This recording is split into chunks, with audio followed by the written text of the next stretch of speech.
Happy New Year. Welcome to TVBS Meeting Room, where we tackle global issues with a view from Taiwan. I'm your host, Wenqi Yu. Just a few years ago, most people had never heard of the word semiconductor. But as geopolitical tensions rise, who will control the most critical technology, such as semiconductors, has drawn intense discussions in Washington, D.C. and beyond. Today, in the first episode of 2023, we're pleased to have Chris Miller, author of a hugely popular new book, Chip War, The Fight for the World's Most Critical Technology, and Philip Young, and former Deputy Secretary General of Taiwan's National Security Council with us to talk about chips, not potato chips, but the chips that power just about everything we use in today's modern world. So welcome, Chris and Philip. Thanks for having me. Thank you, Wenqi. And hello, Chris. So Chris, first of all, congratulations on winning the Financial Times Best Business Book of the Year. The book recounts the history of silicon chips in the post-Cold War era.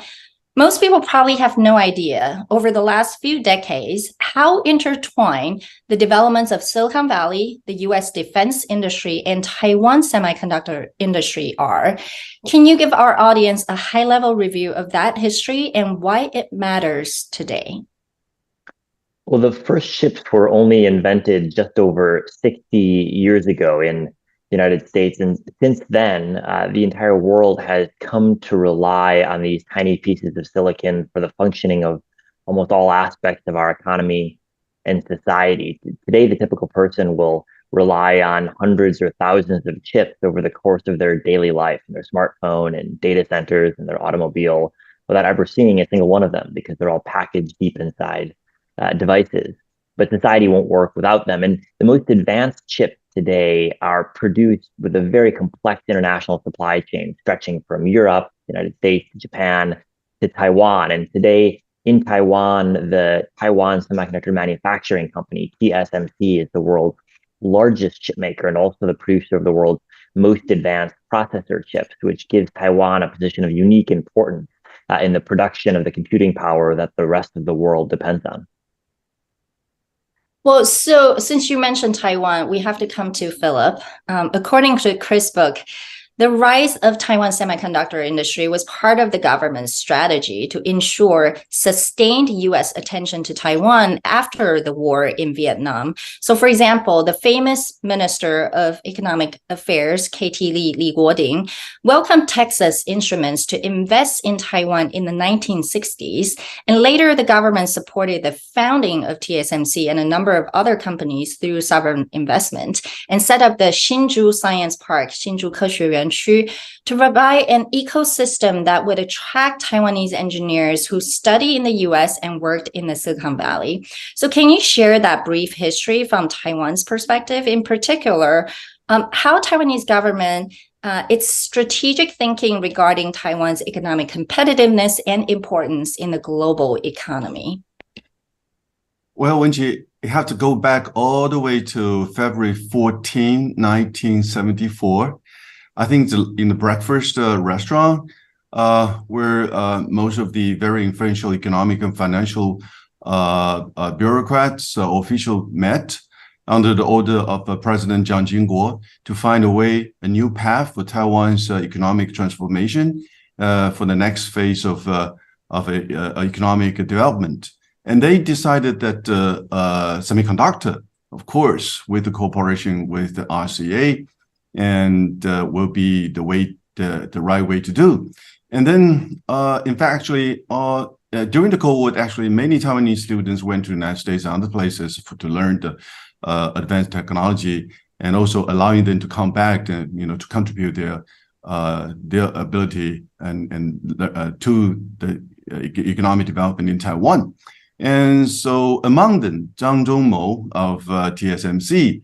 Morris Chang. Morris Chang invited to come back in 1987 and to found TSMC. At that time, Taiwan government actually has 40% of the investment of the company.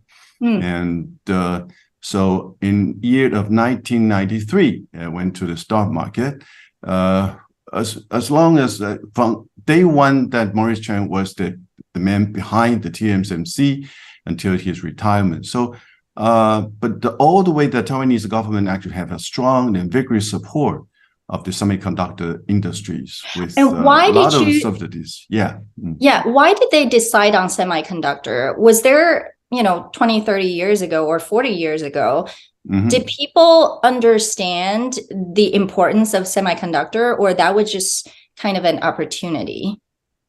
That was a bit of everything, but I think most of it because the vision and also the position of Taiwan's in the International Division of Labor, particularly in the semiconductor industries, make them understand that this is Taiwan's chance to be part of it and to have a major share of it. And also together with the Taiwanese investment and Maurice Chan's leadership, of course, and of course, don't forget USC, UMC. So that's probably because of and UNC is, can you say the United? UMC is a Liandian, yeah. Yeah. He's probably number 3 after TSMC and Samsung. Yeah. So, I think while the world is currently focused on the competition for most advanced chip making technologies and capabilities, the world used to collaborate on chip making and manufacturing, including with China.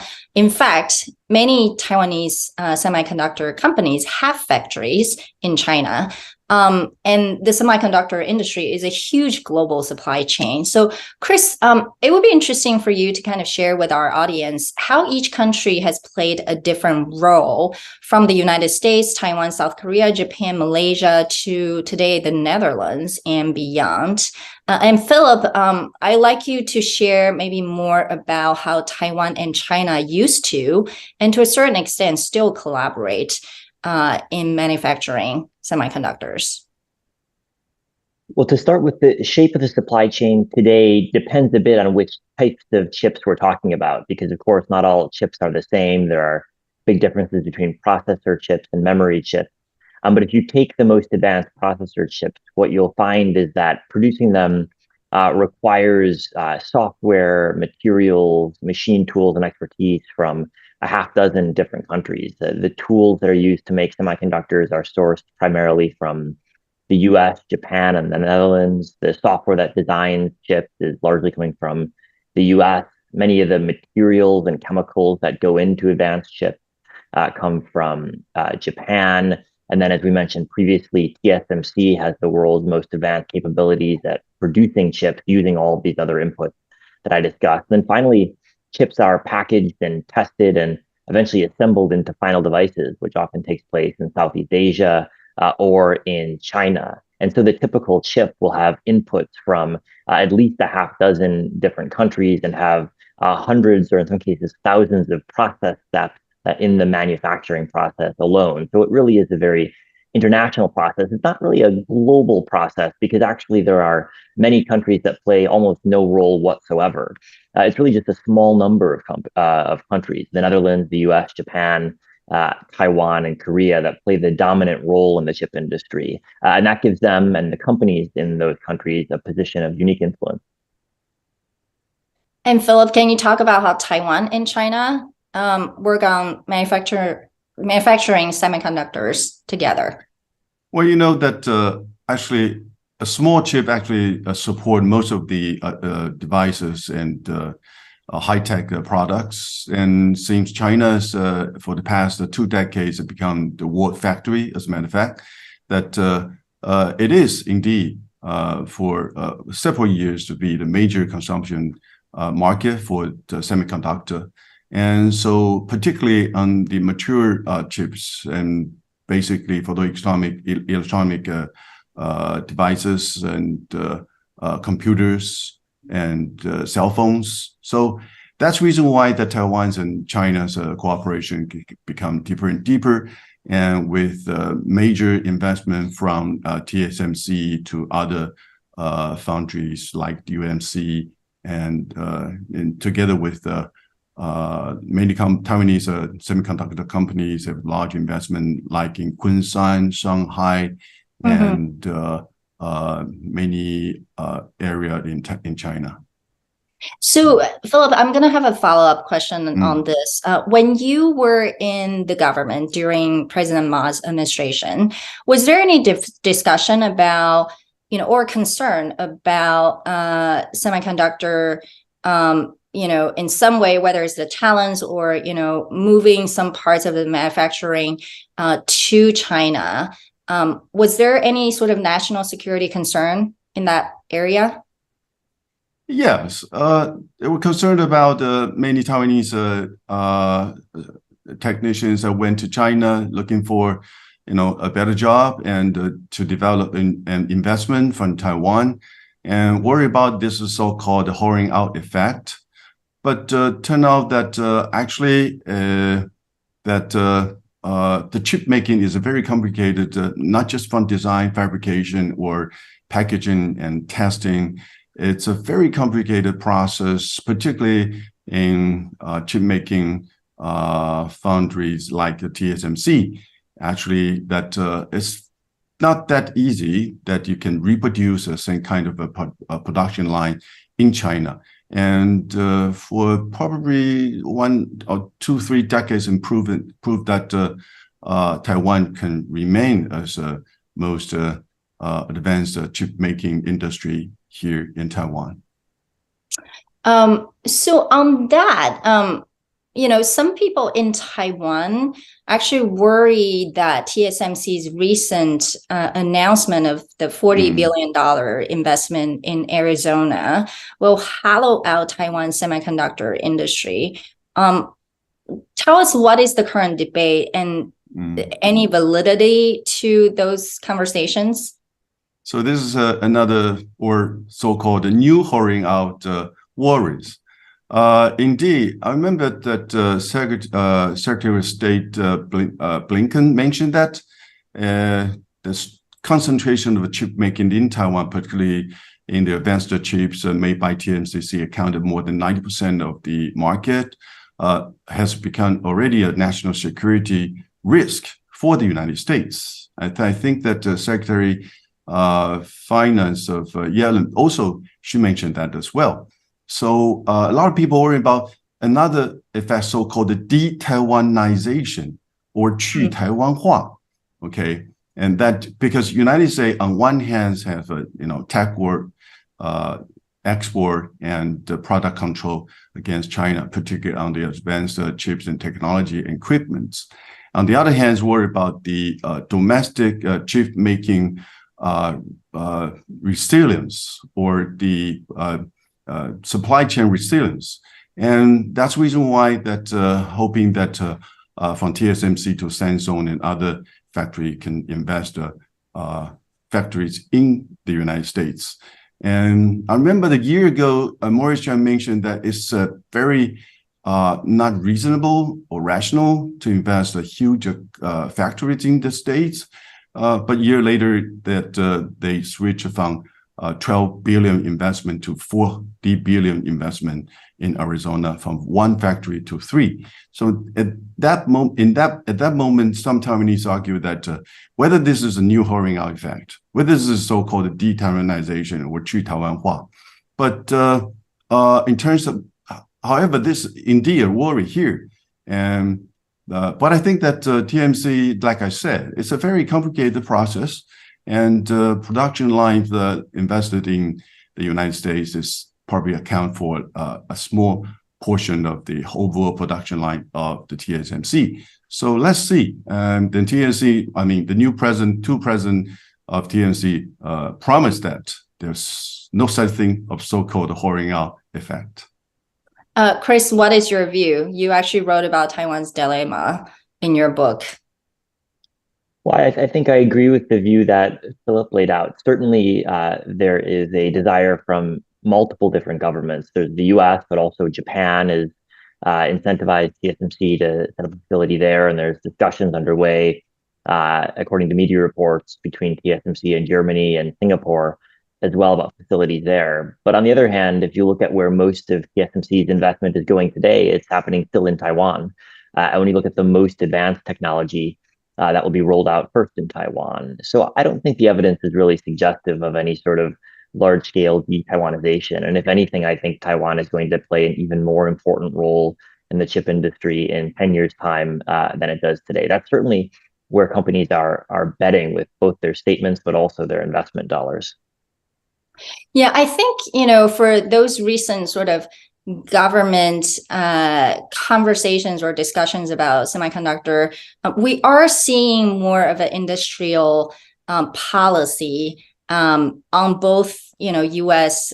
Taiwan to a certain extent, as well as on the China side. So, let's look at, China has the Made in China 2025 and the dual circulation strategy. And then on the U.S. side, you have a number of, industrial policies like the CHIPS Act and export controls. So governments are applying a national security lens to technological development. I'm curious how you both think about this approach. And whether, especially the U.S. export controls and in some ways sort of restrictions on, collaborating with China and the kind of impact it will have on China's own semiconductor development. Well, I'm happy to try to start answering that question. I think the controls will have a pretty dramatic impact on China's development, and we've already seen the early stages. But if you step back and ask first, why is this happening? Why is it the case that governments are thinking more about the national security implications of semiconductors? It's because when defense planners in all of the world's major countries think about the types of technology they want to buy in 10 years' time or in 20 years' time for their military, they're going to be more reliant than ever before on semiconductors for the digital signal processing, for the sensors capabilities, but also for the artificial intelligence, which is hoped will play a bigger and bigger role in defense systems in the future. And so the question of which country has access to the most advanced computing power is not simply a question relevant for smartphones or for internet companies. It's a militarily relevant question too. And we've seen over the past half century the ways in which computing power has revolutionized warfare, to the extent that which we take it for granted today that a missile can hit its target accurately hundreds of miles away. Well, that was unthinkable 50 years ago, and now it's generally accepted. And so we shouldn't be surprised, I don't think, to see governments trying to control access to the most advanced computing technologies today too, since they always have in the past. So then the next question to ask is, well, can the U.S. succeed in keeping China pretty far behind from what the U.S. and Taiwan and Japan can do today? And I think the answer to that is probably yes, for the reasons that Philip outlined at the start. Semiconductors are very, very hard to produce. The technology is monopolized by just a couple of companies in a couple of countries. And China's really struggled to make substantial progress over the past decade, despite all of the money poured into its industry via Made in China 2025. It's made some progress, but the ratio of progress to dollars spent has been pretty low. And so given that, I think we should expect that the U.S. controls will cause additional problems for China's efforts to advance with the most cutting-edge semiconductor technologies. And Philip, what is your view? Have you heard from some of our businesses, especially those with, factories and manufacturing capabilities in China? How do they view this sort of, government involvement? Is that helpful to them or not? I think that geopolitical factors actually has become one of the major focal point for many multilateral companies here in Taiwan and in the region as well.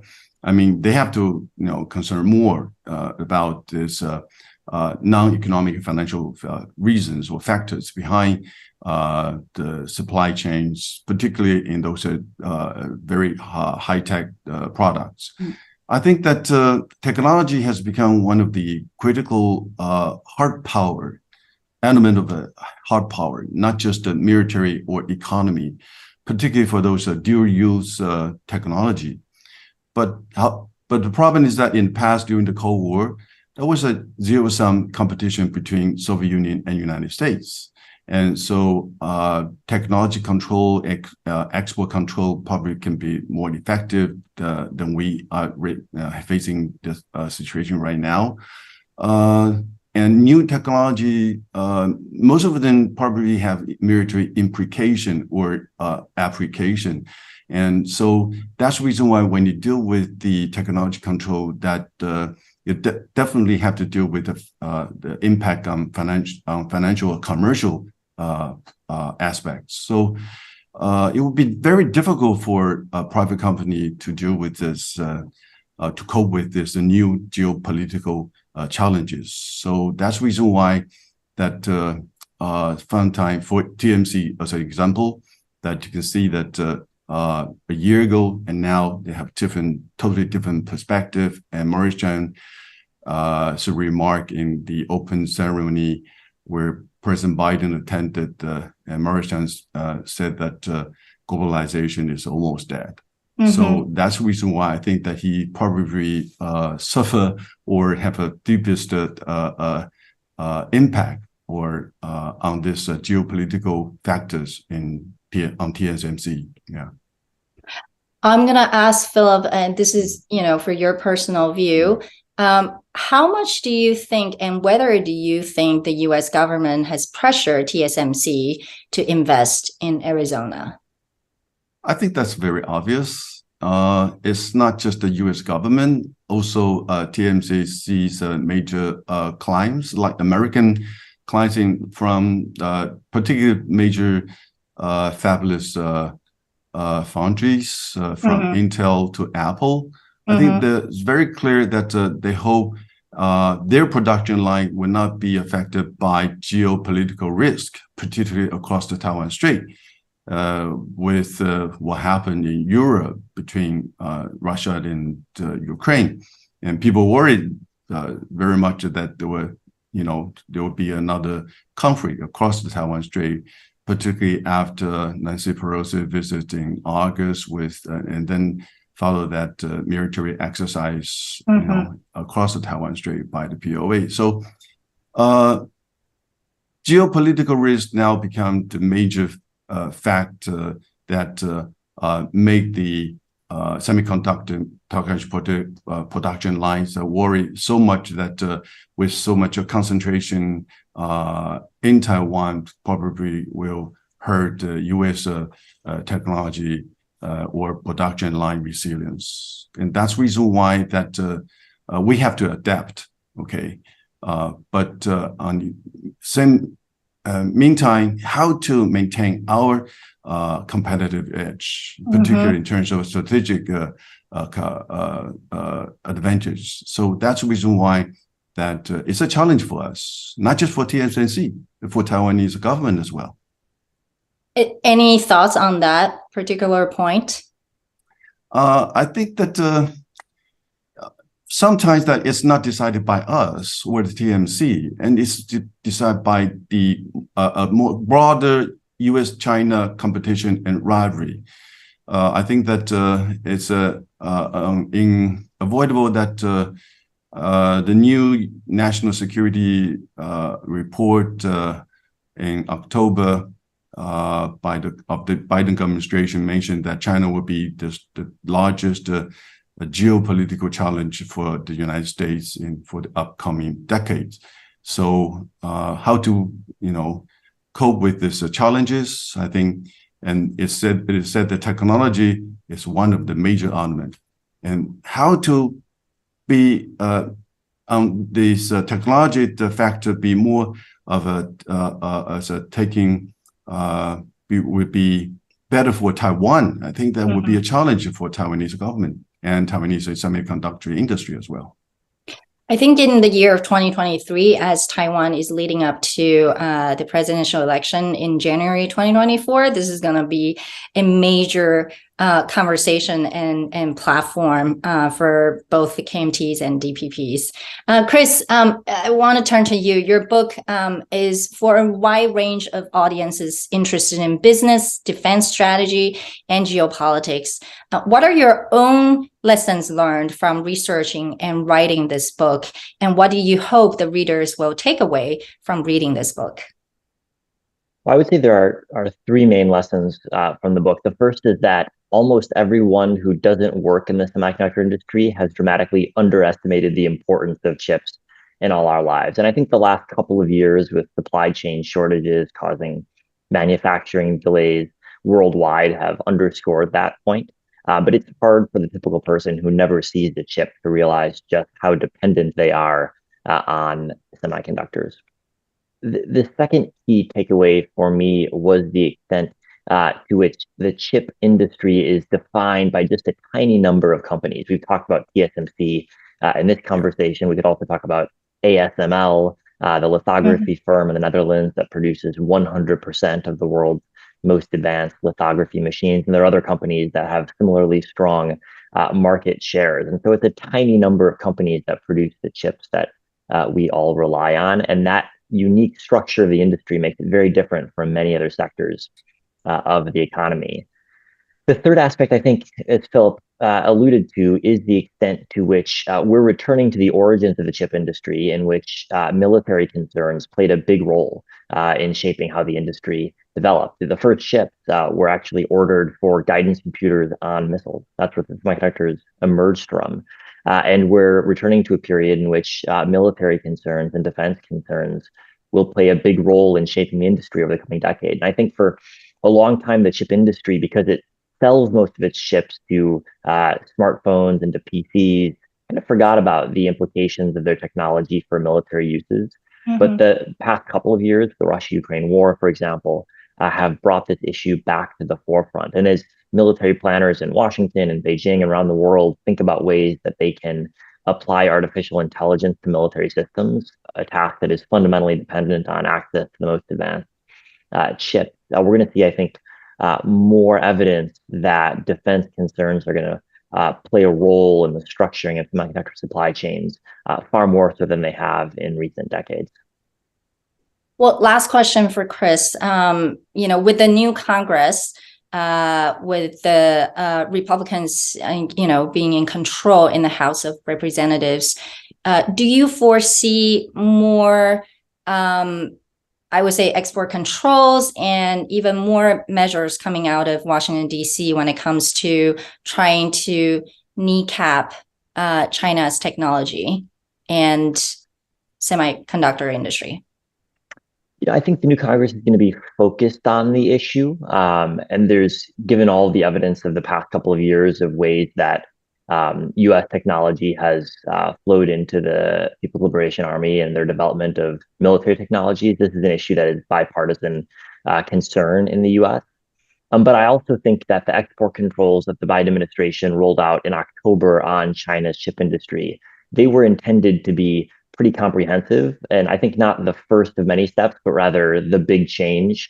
They'll be followed, I think, by some smaller tweaking of export controls, but I don't expect another major expansion of export controls on semiconductors. In other spheres like biotech, perhaps so, but in the semiconductor space, I think we've seen the big change in the export controls from last year, and the U.S.'s focus for the next couple of years will be trying to plug any holes that do emerge in that new export control regulation. Well, thank you. And with that, thank you both for speaking to us today. Chip War is currently being translated into Chinese and will be published by Tianxia in Taiwan in April. More importantly, this book has sparked so many more conversations about what to do with the global supply chain of critical technology, such as semiconductors, when geopolitics is balkanizing the future of global economy. And Taiwan, a country that produces 90% of the most advanced chips, stands right in the middle of the political, economic, and security fight. TVBS Meeting Room will bring to you more experts on this topic later. And thank you for watching, and take care.